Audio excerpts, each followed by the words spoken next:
John 21, verses 15 to the end.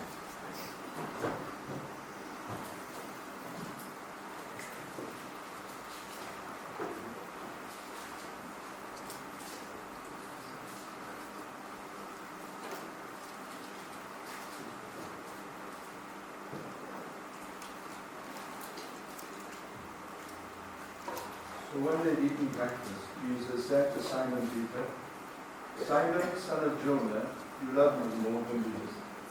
And he said to him, "Yes, Lord, you know that I love you." And he said to him, "Feed my lambs." He said to him again the second time, "Simon, son of Jonah, do you love me?" He said to him, "Yes, Lord, you know that I love you." And he said to him, "Tend my sheep." He said to him the third time, "Simon, son of Jonah, do you love me?" Peter was grieved because he said to him the third time, "Do you love me?" And he said to him, "Lord, you know all things. You know that I love you." And Jesus said to him, "Feed my sheep. Most assuredly I say to you, when you were younger, you girded yourself and walked where you wanted to walk.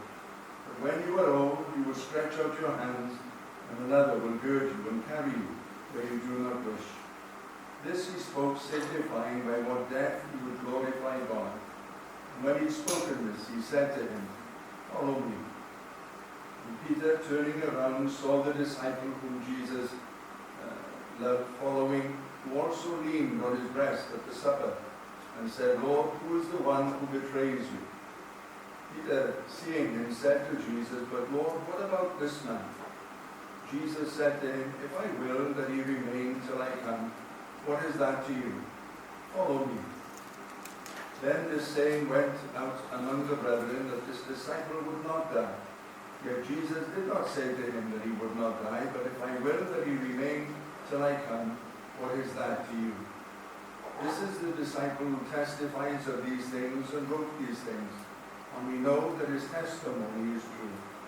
There are also many other things that Jesus did, which, if they were written one by one, I suppose that even the world itself could not contain the books that will be written. Amen. Quite prominent, isn't it, in the reading that Martin kindly shared with us earlier. So I'm just going to spend some time looking at these verses we find in John 21. Quite interesting that there's a double ending to this gospel.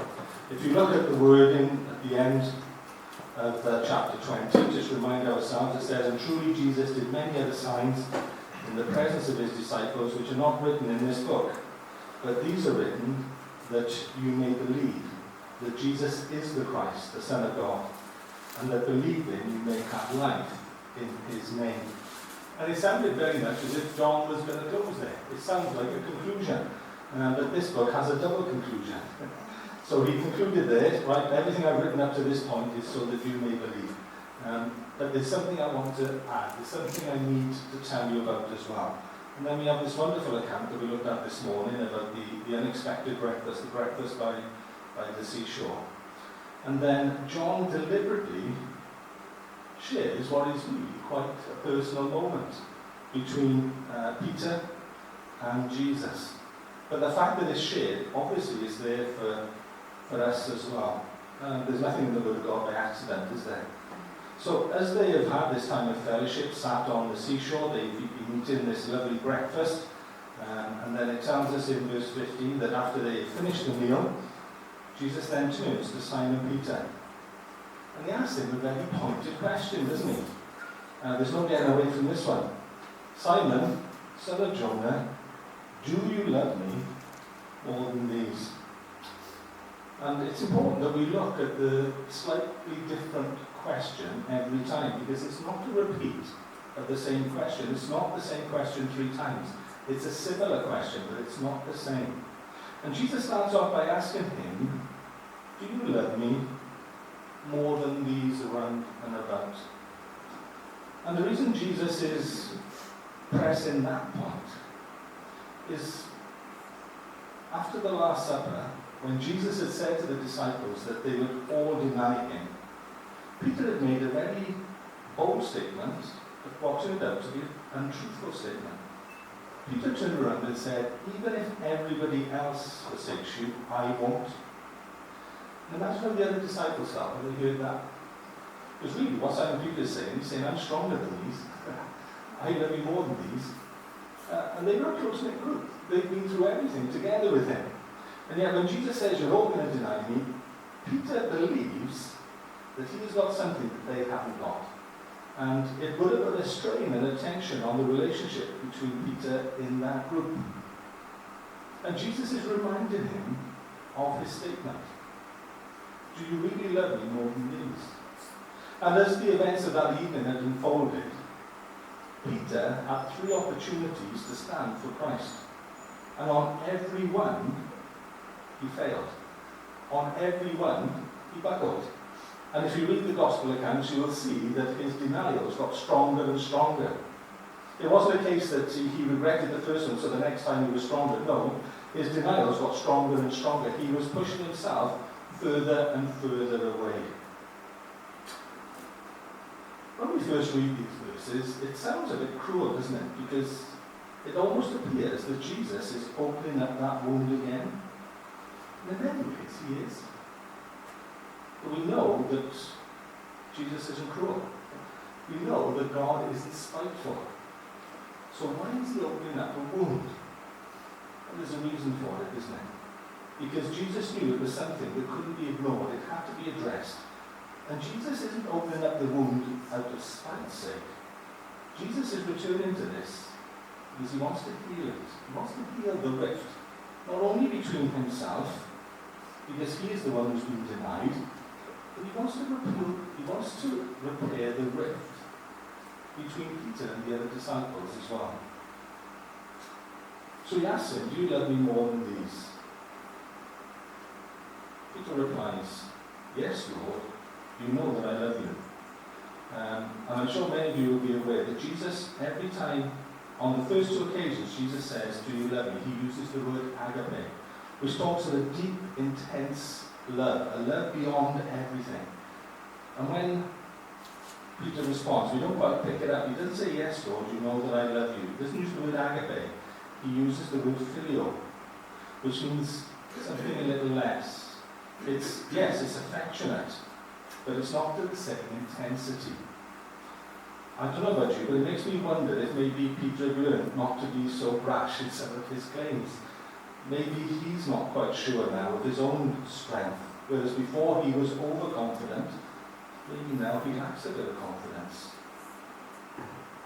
It's interesting how he phrases his response as well. Lord, you know that I love you. You know it. You see, he's not just claiming it for himself now.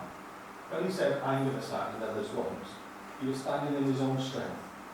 Now he is aware that in order for this relationship to work, then there needs to be love between them both. And God needs to know that we love him. Strange thing, isn't it? We often think about our relationship with God and the fact that we know that he loves us. But we need to love him as well. And he loves to know that we do love him. Do you love me more than these? Yes, Lord, you know that I'm affectionate to you. And then look what Jesus instructs him to do at the end of verse 15. Feed my lambs. Feed my lambs. Feed them. Nurture them. What we know about lambs, well, that talks about tenderness, vulnerability, youth. The church is a very young church. It's going to have lots of new believers, isn't it? Peter is an established disciple. He is one of the leaders amongst the disciples themselves. And Jesus says you're going to have a role, and you're going to have to feed others. You see, it's about giving, isn't it?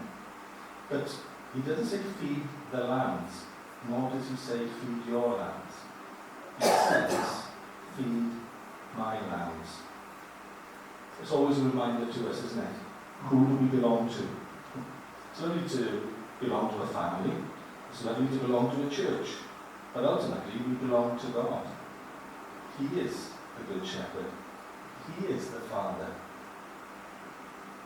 And everything we do for each other, we do in his name. And it's his flock. that we attended, never our own. And that's why I say churches aren't in competition with us. Churches aren't the enemy. We're all part of the same body of God. And the lambs that are in our care all belong to the same flock. They belong to his flock. That would have been a bit painful for Peter. Imagine how he felt when the challenge comes to him the second time. Simon, son of Jonah, do you love me? He doesn't on this occasion add more than these. He just simply leaves it as a question, as blunt as that. Do you love me? Not in relation to anybody else now. Just between me and you, do you really love me? And Peter responds. But again, he changes the word. He doesn't use the word agape. He uses the word phileo. Lord, you know that I am affectionate towards you. But Peter is aware of his own failings and his own weaknesses. And he doesn't want to overstate. This time Jesus turns to him and says, tend my sheep. Again, it's not the same thing. The first occasion was feed my lambs. The second occasion is to tend the sheep. Now tending is looking after. It talks about the wider role of the shepherd. It's now not just feeding, but it's having the care. The whole picture, if you like. And it's no longer just the lambs. It is the sheep. It is the mature ones as well. And really, I believe that on this occasion, the Lord is underlining to Peter that even amongst the disciples, even amongst the early church leaders, he will have a role in ministering to mature Christians as well. And really, it's all about his loss of leadership because of his denials of Christ and a reinstatement of his position within that group again. And Jesus is saying, not only will you look after the youngsters, not only will you look after the new believers, but the mature Christians will look to you for guidance and for help. I can only imagine how Peter felt when the question comes to him for a third time. He has answered twice, and it comes again. Simon, son of Jonah, do you love me? But what would have really cut this time is that Jesus didn't use agape. He used phileo. He said, on the last two occasions, you have confirmed an affection for me. Well, I want to challenge that. Do you have that affection for me? And Peter, it tells us, was grieved. He was grieved because of the fact it was a third time. He was grieved because he was being pushed on this point about his relationship and his affection towards Christ. And you can almost hear the exasperation in his voice, the frustration maybe that is there, the hurt that is there. Lord, you know all things. You know that I love you. The relationship had suffered. The relationship had been fractured, but it needed to be repaired. And Jesus responds again, feed my sheep. You will not only feed the youngsters, you will not only tend and give guidance, you will also feed those mature Christians as well. Thankfully for Peter, Jesus comes off the topic. But Jesus then talks about his death. Not Jesus' death, he talks about Peter's death. Most assuredly I say to you, when you were younger, you girded yourself and you walked where you wanted. But when you were old, you will stretch out your hands, and another will gird you and carry you where you do not wish. Verse 19 tells us that these words signified what manner of death he would be taken to execution. History tells us that Peter himself was also crucified. The Bible doesn't record that, but it is accepted that he was definitely martyred. He gave his life to the Lord. Isn't it interesting that when Jesus is challenging him, do you really love me? He then goes to the greatest expression of love that could ever be. Jesus had died on a cross because he loved Peter. And one day, Peter would prove his love for God, because he also would give his life for the one he loved, his Lord and his Saviour.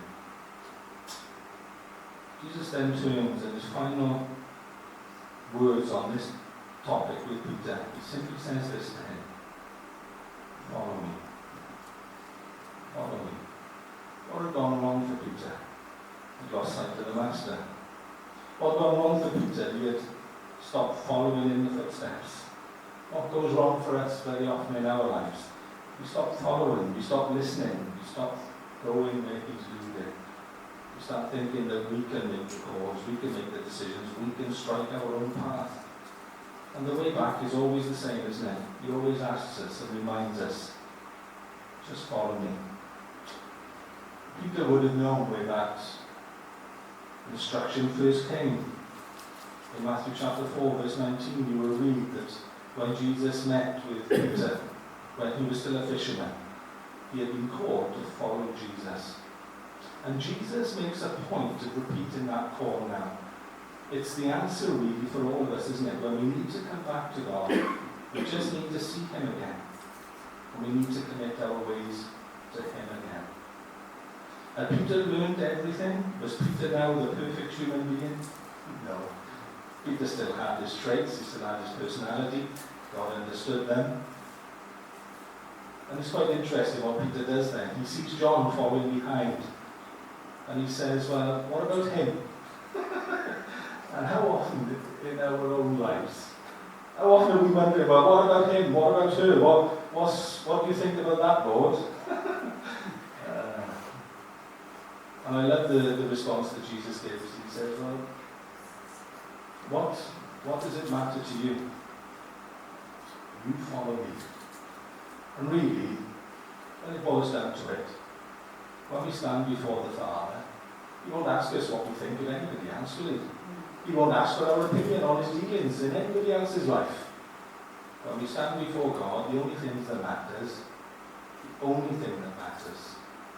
we follow him? Were we obedient to his call of being a disciple to him? You follow me. Nothing better for any of us than to follow where he leads.